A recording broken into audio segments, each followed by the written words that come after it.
Bonjour Boker Tov, nous allons étudier la deuxième montée de la Parashat Toldot, le Sheni, dans le cadre du Bet Hamidrash Hillel, fondé à la mémoire du Rav Hillel Pevzner, Zichrono Livracha. Reprenons l'action. Vaïrav Baaretz, c'est la famine en Eretz Israël, en Eretz Kenaan. Donc, Yitzhak s'inspire de ce que son père avait fait. Son père, lors de la première famine, on se rappelle qu'Avram était descendu direction l'Égypte pour pouvoir survivre à cette famine. Et là donc, Yitzhak se rend dans le sud d'Israël, en longeant la côte. Il arrive au territoire de Avimelech, le roi de Guérar. Et là, Akadosh Baruch Hu, il lui dit non, toi tu ne dois pas descendre en Mitzrayim, tu ne dois pas descendre en Égypte, tu dois rester t'installer là. Donc notre étude commence au Perek Rava, 26e chapitre du livre de Bereshit, Pasuk Vav. Vayeshev Yitzhak Bigrar. Et Yitzhak s'installa à Guérar, donc à la ville où le roi était Avimelech qui avait fait une alliance déjà avec Avram. Tout le monde se pose la question, mais qu'est-ce qui se passe ici? Qu'est-ce que le Pasuk vient nous dire? Alors le Rachaim explique que ici ça nous montre que Yitzhak il a accepté l'ordre de Dieu de s'installer près d'Avimelech alors qu'il y avait la famine quand même, et il a annulé ses premiers plans d'aller en direction de l'Égypte. Pasuk Zain, Vaisha'alu Anshe Makom, ils ont demandé, les gens de l'endroit, l'Ishto, au sujet de sa femme. Vayomer, il a dit, Achoti'i, c'est ma sœur. Ki yare, les morts, car il avait peur de dire, Ishti, c'est ma femme. Pen Yaharguni, de peur qu'il me tue. Anshe Makom, les gens de l'endroit. Al Rivka, au sujet de Rivka. Qui Tovat Marei, car elle était belle d'aspect, c'était une femme jolie. Donc ça nous rappelle tout de suite ce qui s'est passé avec Avram et Sarah, puisque Avram et Sarah, donc parents de Yitzhak, ont eu exactement la même histoire, par deux fois, une fois avec Paro, une fois avec Avimelech, et Avram avait dit que tu es ma sœur. Donc c'est exactement là ce qui s'est passé. Yitzhak dit aux gens de l'endroit, c'est ma sœur. Les ishto, donc toujours le même problème, les ishto, il faudrait traduire grammaticalement les ishto vers sa femme. Rachid nous dit al ishto, au sujet de sa femme, sur sa femme. Que mot comme c'est marqué Imrili dit Achiou, c'est mon frère. Donc Imrili dit li, c'est quoi? C'est dit à mon sujet. C'est comme si c'était marqué Imri alay, dit sur moi. Mais c'est seulement exprimé par li. Vayehi. Et ce fut Kiachou Losham Hayamim, lorsque ils se sont allongés les jours là-bas, ça veut dire que ça fait pas mal de temps qu'il était installé là-bas. Vayashkef Avimelech, Avimelech a regardé Melech Pelishtim, le roi des Pelishtim, Behad Achalom, par la fenêtre. Le Ramban, le Nachmanide nous précise qu'on ne sait pas, est-ce que ce Avimelech, ce même roi-là, c'était le roi de l'époque d'Abraham ou un autre Avimelech, mais le Ramban explique qu'il y a dans certains peuples où tous les rois, même si ce sont des personnes différentes, portent le même titre. Par exemple, Paro, le Paro d'Avraham qu'on a vu déjà précédemment, ça ne peut pas être le Paro qui va être à l'époque de Moshe, mais les deux ils s'appellent le Pharaon. On retrouve ça aussi avec les empereurs romains. Donc Avimelech, on ne sait pas. Peut-être c'est le même que du temps d'Avraham, peut-être que c'est un autre. En tout cas, ce Avimelech qui est le roi des Pelishtim, c'est sûr qu'il voit quelque chose qui va lui déplaire. Vayar, et il a vu, Veine Yitzhak Metzachek. Voilà que Yitzhak jouait, et Rivka Ishto, avec Rivka sa femme. Alors qu'est-ce que ça veut dire? Jouer, simplement qu'il avait des comportements de proximité qui étaient des comportements de proximité quasi maritale, pas quelque chose qui pouvait représenter une relation frère et sœur. Kiachou, car ils se sont allongés. Rachid nous dit, qu'est-ce que ça veut dire qu'ils se sont allongés?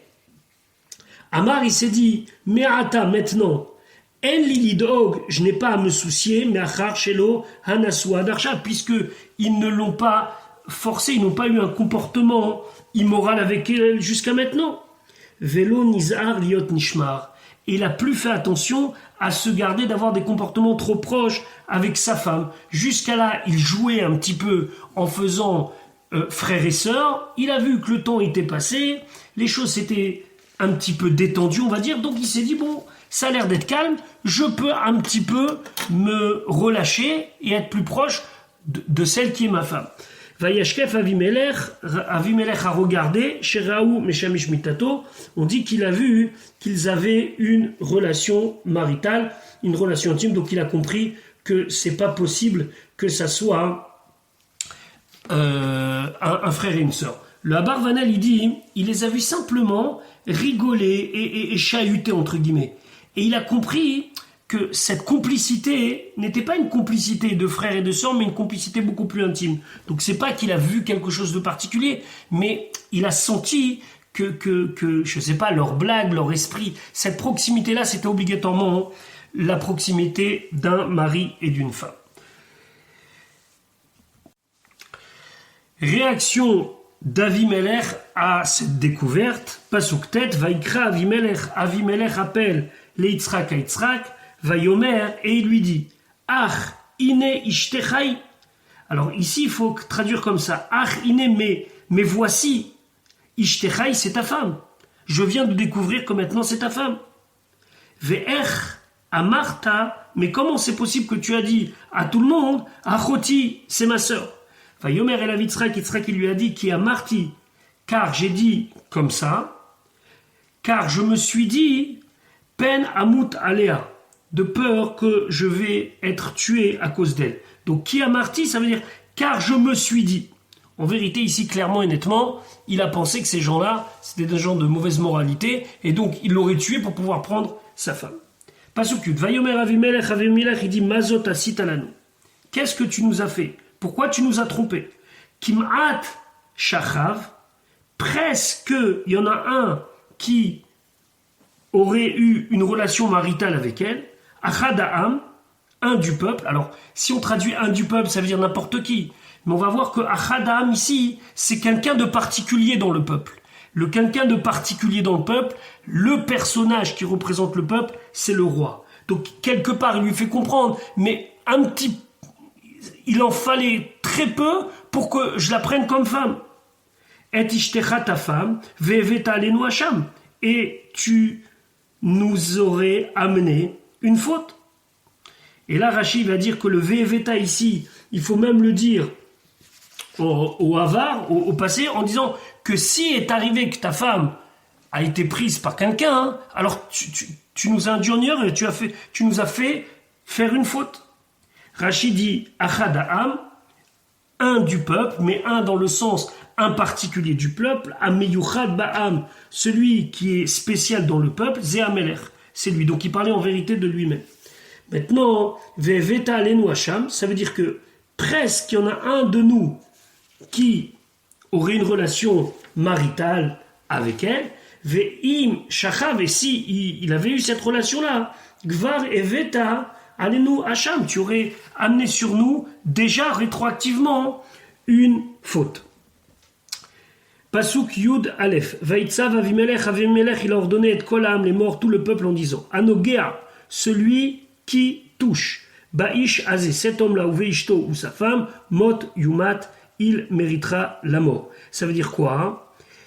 Anogea, ça veut dire même si vous n'allez pas le tuer pour prendre sa femme, mais celui qui le touche, quelle que soit la raison pour cela, il sera condamné à mort. Donc il a eu une protection extraordinaire.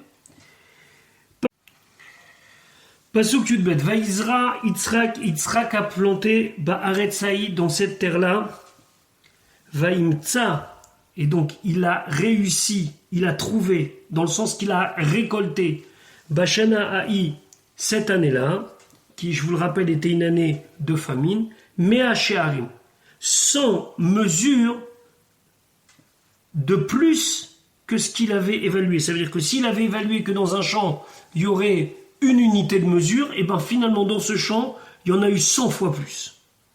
Vaïva Reu Hachem, donc on voit que Hachem l'a béni, même dans sa réussite matérielle. Ça, c'est pour faire référence à ce qu'on a vu à la fin de la première montée, celle que nous avons étudiée dimanche, où il a eu la bénédiction d'Hachem, malgré que c'était la famine et malgré que Dieu lui a dit ne va pas en Égypte, reste là, alors que c'est en soi très compliqué pour quelqu'un d'accepter de vivre dans un endroit alors qu'il sait qu'il y a la famine, mais on voit que la bénédiction que Hachem lui a donnée, elle s'est complètement accomplie, même matériellement parlant. Ba'aret Saï, dans cette terre-là, elle a une particularité. Cette bande-là, qui est actuellement une partie de la bande de Gaza, elle a une particularité. Afalpi shena chashuva ke'eretz Israël atzma, même si elle n'est pas aussi importante et aussi fertile que la terre d'Eretz Israël elle-même, ke'eretz shiva goïm, elle est quand même comme la terre des 7 nations. Donc, elle n'est pas considérée comme le cœur d'Eretz Israël. Le cœur d'Eretz Israël, il est beaucoup plus haut. C'est la Judée, par exemple. Mais quand même, elle est en Eretz Israël. Et donc, il y a la bracha de 100 fois plus. Bashanaï, cette année-là, Afalpi Sheena Ketikena, même si elle n'était pas comme il fallait, c'était pas une bonne année, Shaita Shnatre Avon, c'était une année de famine. Ba'aret Saï Bashanaït. Donc on a compris qu'il y avait une particularité dans le terrain. Il y avait une particularité dans l'année. C'était dans un terrain particulier, puisque c'était pas vraiment Eretz Israël dans sa fertilité la plus importante. C'était une année de famine. Alors Rashi nous dit Ba'aret Saï Bashanaït Shneem Lama. Pourquoi les deux? L'Omar, pour te dire Sha'aretz Kasha, la terre était dure, Ve'ashana Kasha, et l'année était dure, et malgré tout, il y a eu cette bracha. Mais à Sha'arim, sans mesure, Sha'amedoua, que quand ils l'ont évalué, Kama Reouya Lasod, combien il était apte à faire, Ve'asta al-Achat Sha'amdoua Meha. Elle a fait 100 fois plus que ce qu'il avait évalué pour un. Les Rabotenu Amrou, Rabotenu disent pourquoi on est tellement pressé dans cette mesure. Omedze les Maaserotaya, cette mesure-là, elle était faite pour les Maaserot, pour le prélèvement de la dîme. Yitzhak était quelqu'un qui respectait énormément les droits et donc il voulait absolument bien prélever le Maaser. C'est la raison pour laquelle il a évalué combien son champ avait produit. Voilà, je vous souhaite une bonne journée et Bezrat Hashem à demain.